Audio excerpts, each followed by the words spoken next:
부처님의 경고, 꽉 쥔 이것 버려라. 인생이 바뀐다.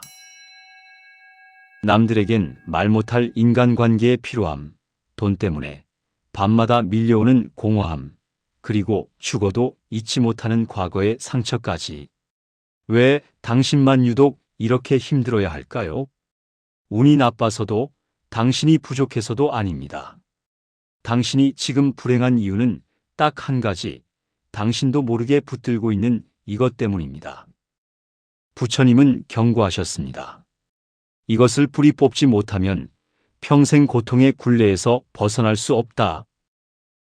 내 인생을 망치고 있던 이것의 정체, 지금 바로 공개합니다. 바로 가래, 즉 집착입니다.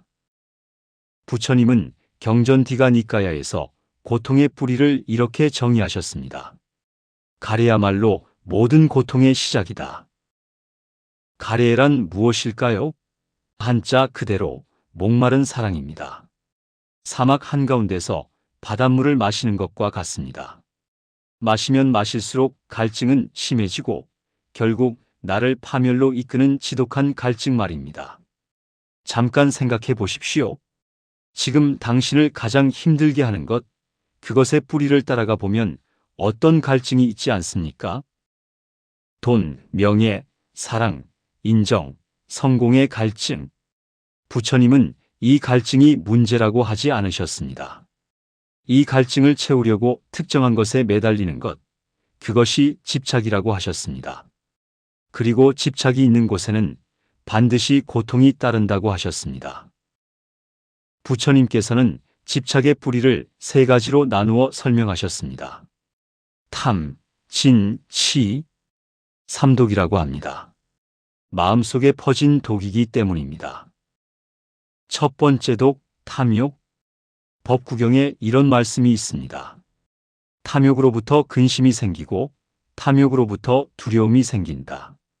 탐욕에서 벗어난 사람에게는 근심이 없고 어찌 두려움이 있겠는가. 탐욕은 처음에는 소박한 소원처럼 시작됩니다. 더 좋은 집을 갖고 싶다. 더 많은 돈을 갖고 싶다. 그 자체는 나쁘지 않습니다. 그러나 그 소원이 반드시 이루어져야만 한다는 집착이 되는 순간, 그것은 독이 됩니다. 여기 한 이야기가 있습니다.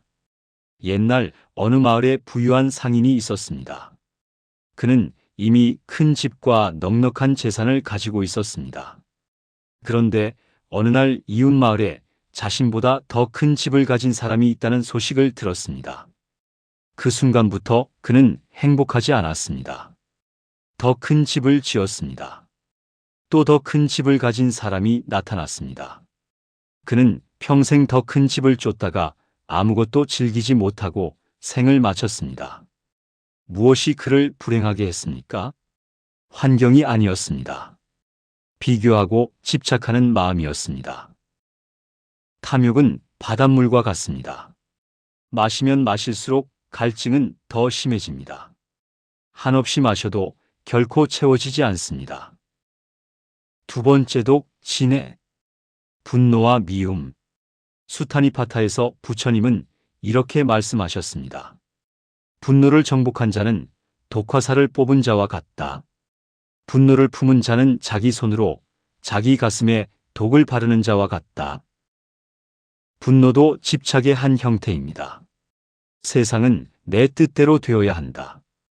그 사람은 반드시 내게 사과해야 한다. 이 집착이 충족되지 않을 때 분노가 일어납니다.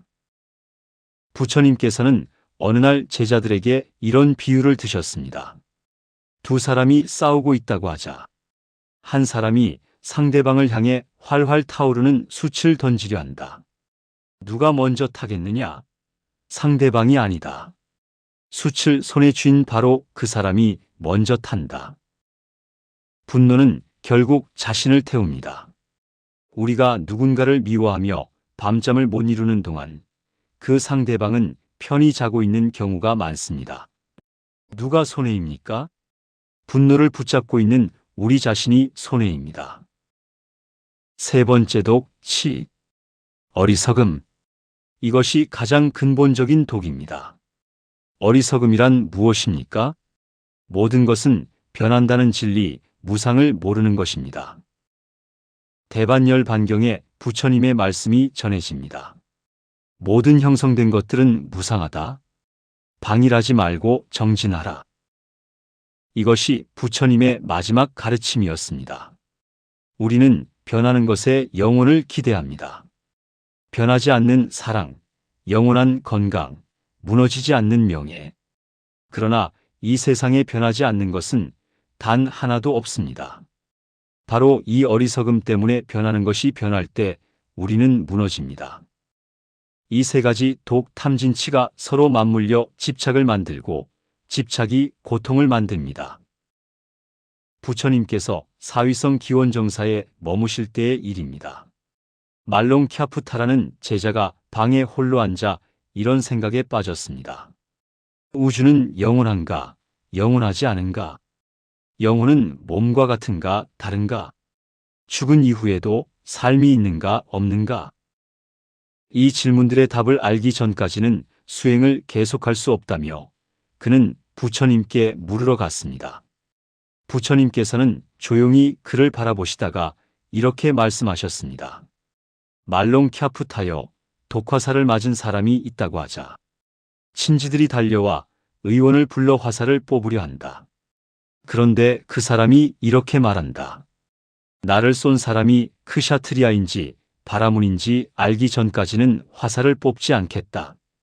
그의 이름이 무엇인지, 키가 얼마나 큰지, 어느 마을 사람인지 알기 전까지는 활이 어떤 나무로 만들어졌는지, 화살촉이 어떤 금속인지 알기 전까지는 그 사람은 어떻게 되겠느냐? 제자들이 답했습니다. 그는 그것들을 알기 전에 죽고 말 것입니다. 그렇다. 우주가 영원한지 아닌지를 알기 전까지 수행을 하지 않겠다는 것도 이와 같다. 그 답을 얻기 전에 인생이 먼저 끝날 것이다. 지금 내 몸에 박혀있는 화살은 무엇이냐? 그것을 먼저 뽑아라. 이 이야기는 오늘 우리에게도 그대로 적용됩니다. 우리는 왜 이렇게 살아야 하는가? 삶의 의미가 무엇인가를 따지다가 정작 지금 이 순간을 놓칩니다. 지금 당신의 마음속에 박혀있는 화살, 그것을 먼저 보십시오. 그것이 집착입니까? 분노입니까? 두려움입니까? 그것을 먼저 뽑는 것이 수행의 시작입니다. 집착 중에서 가장 제거하기 어렵고 가장 많은 고통을 만들어내는 것이 있습니다. 바로 나에 대한 집착, 아집입니다. 부처님께서는 무아, 즉 고정된 나라는 실체는 없다고 하셨습니다. 이 말은 오해받기 쉽습니다. 지금 이렇게 숨쉬고 생각하는 내가 없다는 뜻이 아닙니다. 변하지 않고 영원히 존재하는 고정된 나가 없다는 뜻입니다. 10년 전의 나와 지금의 나는 다릅니다. 어제의 생각과 오늘의 생각은 다릅니다. 아침의 감정과 저녁의 감정은 다릅니다. 몸의 세포도 매 순간 바뀝니다. 나란 것은 강물과 같습니다. 그런데 우리는 이 흘러가는 나를 붙잡으려 합니다. 이것이 아집입니다. 경전에 이런 이야기가 전해집니다. 어느 날 한 바라문이 부처님께 매우 거칠고 모욕적인 말을 퍼부었습니다. 부처님은 조용히 앉아 그 말을 다 들으셨습니다. 말을 다 마친 바라문에게 부처님께서 물으셨습니다. 바라문이여, 그대의 집에 손님이 찾아오면 음식을 대접하겠느냐? 물론입니다. 바라문이 답했습니다. 그런데 손님이 그 음식을 받지 않는다면 그 음식은 누구의 것이 되겠느냐? 다시 저의 것이 되겠지요. 그렇다. 나는 지금 그대가 가져온 음식을 받지 않겠다. 그대의 욕설과 분노는 그대에게 돌아갔다. 이 이야기가 가능했던 것은 부처님에게 아집이 없었기 때문입니다. 누군가의 말이 나라는 이미지를 위협할 때 우리는 분노하고 상처받습니다. 그런데 그 나라는 이미지가 애초에 집착이라는 것을 안다면 어떻겠습니까? 상처받을 나가 없습니다. 무너질 이미지가 없습니다. 이것이 아집을 내려놓았을 때 생기는 자유입니다. 이쯤에서 많은 분들이 이런 걱정을 하십니다. 집착을 내려놓으면 아무것도 원하지 않는 사람이 되는 것 아닙니까? 아무도 사랑하지 않고 아무것도 바라지 않는 삶이 행복할 수 있습니까? 이것은 매우 중요한 오해입니다. 부처님의 가르침은 욕망 자체를 없애라는 것이 아닙니다. 욕망에 대한 집착을 내려놓으라는 것입니다. 부처님께서는 이것을 이렇게 비유하셨습니다. 손에 꽃을 들되 꼭 쥐지 마라. 꼭 쥐면 꽃은 시들고 손은 꽃향기를 느끼지 못한다. 살짝 올려놓아라. 그러면 꽃향기가 손에도 남고 꽃도 오래 핀다. 사랑도 이와 같습니다. 집착하는 사랑은 상대방을 꼭 쥐려 합니다. 내가 원하는 모습으로 만들려 하고 내 곁에 붙잡아 두려 합니다. 그 사랑은 결국 상대를 숨막히게 하고 자신도 지치게 합니다. 내려놓는 사랑은 상대방이 그 자체로 존재하도록 허용합니다. 변화도 허용합니다. 떠남도 허용합니다. 이것이 더 큰 사랑입니다. 더 깊은 사랑입니다. 경전에 이런 말씀이 있습니다. 사랑하는 것으로부터 근심이 생기고 사랑하는 것으로부터 두려움이 생긴다. 사랑하는 것으로부터 완전히 벗어난 자에게는 근심도 없고 어찌 두려움이 있겠는가. 여기서 말하는 사랑은 집착으로서의 사랑입니다. 상대를 붙잡으려는 집착이 없는 사랑, 그 사랑은 근심도 두려움도 만들지 않습니다. 내려놓음은 차갑고 무감각한 삶이 아닙니다. 오히려 더 온전히 느끼고 더 풍요롭게 사랑하는 삶입니다. 부처님의 가르침이 한 사람의 인생을 어떻게 바꾸었는지를 보여주는 가장 극적인 이야기가 있습니다. 앙굴리말라의 이야기입니다. 앙굴리말라는 본래 수행자였습니다. 그러나 스승의 모함을 받아 1000개의 손가락으로 목걸이를 만들면 해탈할 수 있다는 거짓 가르침을 받았습니다. 그는 그것을 믿었습니다. 집착했습니다. 그 집착이 그를 살인마로 만들었습니다. 그의 이름 앙굴리말라는 손가락 목걸이라는 뜻입니다. 사람들은 그 이름만 들어도 떨었습니다. 군대도 그를 피했고 왕도 그를 두려워했습니다. 999개의 손가락을 모았을 때 그는 마지막 한 명을 찾아 나섰습니다. 그런데 그날 그 길에서 부처님을 만났습니다. 앙굴리말라가 달렸습니다. 그런데 걸어가는 부처님을 따라잡을 수가 없었습니다. 멈춰라! 사문이여! 앙굴리말라가 외쳤습니다. 부처님께서 돌아보며 말씀하셨습니다. 나는 이미 멈추었다. 멈추지 못한 것은 바로 너다. 이 말이 앙굴리말라의 가슴을 꿰뚫었습니다. 부처님께서 말씀하신 멈추지 못함은 몸의 움직임이 아니었습니다. 집착, 분노, 어리석음. 이것들이 그를 멈추지 못하게 하고 있었습니다. 그는 그 자리에서 칼을 버리고 부처님 앞에 무릎을 꿇었습니다. 그는 수행자가 되었습니다. 그리고 마침내 아라한과를 이루었습니다. 물론 그의 삶은 쉽지 않았습니다. 탁발을 나갈 때마다 사람들이 돌을 던지고 욕을 했습니다. 그러나 그는 그것을 받아들였습니다. 이것은 내가 과거에 지은 업의 결과다. 나는 이것을 기꺼이 받는다. 부처님께서는 그를 보며 제자들에게 말씀하셨습니다. 비구들이여, 앙굴리말라를 보아라. 사람은 바뀔 수 있다. 어떤 과거를 가지고 있어도 지금 이 순간의 선택이 인생을 바꾼다. 여러분, 우리 중에 앙굴리말라만큼 극단적인 집착을 가진 분은 많지 않을 것입니다. 그런데 앙굴리말라도 바뀌었다면 우리는 얼마나 더 쉽게 바뀔 수 있겠습니까? 이제 가장 실용적인 이야기를 해드리겠습니다. 아는 것만으로는 바뀌지 않습니다. 실천이 필요합니다. 부처님께서는 3가지 수행의 방향을 가르치셨습니다. 첫 번째, 알아차림입니다. 지금 이 순간 자신의 마음을 있는 그대로 바라보는 것. 부처님께서는 대념척용에서 이렇게 말씀하셨습니다. 비구들이여, 마음에 탐욕이 있을 때 탐욕이 있다고 알고 탐욕이 없을 때 탐욕이 없다고 안다. 이것이 수행의 시작이다. 화가 날 때 그 화 속으로 빠져드는 것이 아니라 한 발 물러서서 이렇게 말해 보십시오. 아, 지금 분노가 왔구나. 슬플 때 슬픔에 잠기는 것이 아니라 이렇게 말해 보십시오. 아, 지금 슬픔이 지나가고 있구나. 이 단순한 한마디가 감정과 나 사이에 공간을 만들어줍니다. 그 공간이 바로 자유의 씨앗입니다. 두 번째, 무상을 기억하는 것입니다. 지금 나를 가장 힘들게 하는 것을 떠올려 보십시오. 그리고 이렇게 말해 보십시오. 이것도 변한다. 이것도 지나간다. 자바함경에 이런 말씀이 있습니다. 비구들이여, 과거의 것은 이미 사라졌고 미래의 것은 아직 오지 않았으며 현재의 것은 지금 이 순간에도 변하고 있다. 이것을 보는 자는 두려움 없이 산다. 지금의 고통이 영원한 것처럼 느껴지는 이유는 단 하나입니다. 무상함을 잊었기 때문입니다. 이것도 반드시 지나갑니다. 세 번째, 자비를 실천하는 것입니다. 집착은 나를 중심으로 합니다.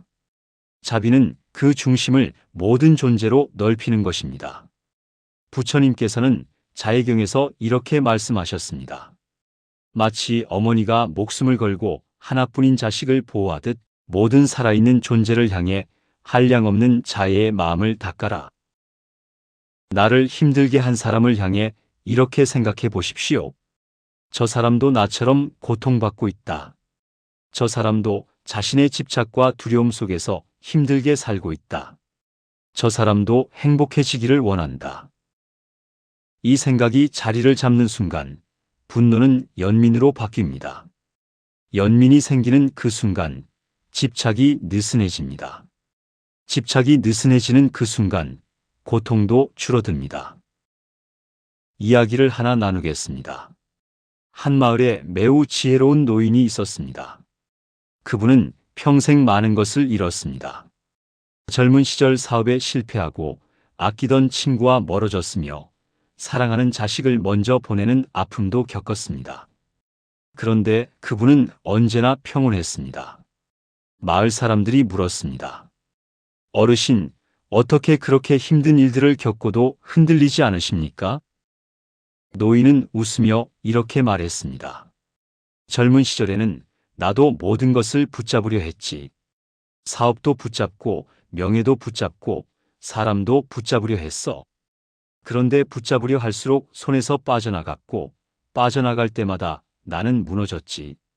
어느 날 문득 이런 생각이 들었어. 내가 무너진 것은 잃어서가 아니었다.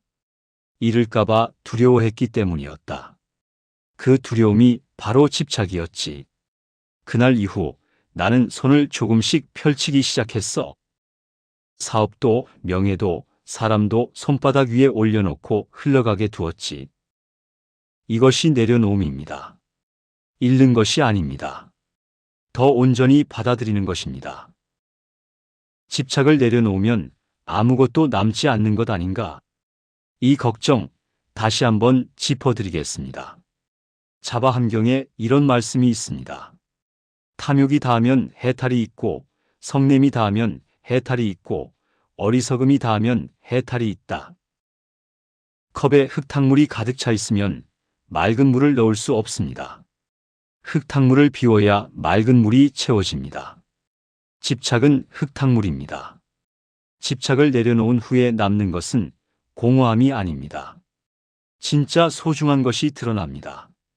집착을 내려놓은 사람의 하루는 이렇게 달라집니다. 아침에 눈을 뜨는 것이 감사해집니다.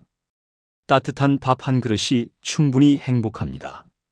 지나가는 바람 한 줄기가 아름답게 느껴집니다. 누군가의 따뜻한 말 한마디가 온종일 가슴에 남습니다. 부처님께서는 이것을 지금 이 순간의 충만함이라고 하셨습니다. 극락은 죽은 후 가는 먼 곳이 아닙니다. 집착이 없는 마음, 그 자체가 이 순간의 극락입니다. 화엄경에 이런 말씀이 있습니다. 한 먼지 속에 온 세계가 있고 한순간 속에 영혼이 있다. 이 가르침은 지금 이 순간을 있는 그대로 받아들일 때 그 순간 안에 모든 것이 담겨 있다는 뜻입니다. 집착을 내려놓으면 바로 그 지금 이 순간이 보이기 시작합니다. 오늘 우리는 부처님이 경고하신 불행의 뿌리를 함께 살펴보았습니다. 탐욕이라는 집착, 분노라는 집착, 어리석음이라는 집착, 그리고 그 모든 것의 밑바닥에 있는 아집. 이것들이 우리의 삶을 고통스럽게 만들어 온 뿌리였습니다. 그러나 기억하십시오. 부처님께서는 이 뿌리를 뽑는 것이 가능하다고 하셨습니다. 앙굴리말라도 바뀌었습니다. 그 노인도 바뀌었습니다. 우리도 바뀔 수 있습니다. 한꺼번에 다 내려놓지 않아도 됩니다. 오늘 단 한 가지만 내려놓아 보십시오. 오늘 누군가에게 받은 상처, 그 분노를 잠시 내려놓아 보십시오. 반드시 이루어야 한다고 꽉 쥔 그 기대, 잠시 손을 펼쳐 보십시오. 나는 이런 사람이어야 한다는 그 틀, 오늘 하루만큼은 내려놓아 보십시오. 그 한 걸음이 인생을 바꿉니다. 아함경에 이런 말씀이 있습니다. 한 가지 법을 닦으면 한 가지 고통이 사라진다. 한 가지 고통이 사라지면 한 가지 행복이 드러난다. 여러분, 행복은 멀리 있지 않습니다. 지금 이 순간 무언가를 내려놓는 바로 그 자리에 있습니다. 오늘부터 시작하십시오. 아니, 지금 이 순간부터 시작하십시오. 내려놓는 그 순간, 인생이 바뀝니다. 부처님의 지혜와 자비가 여러분 모두와 함께하기를 간절히 기원합니다. 성불하십시오.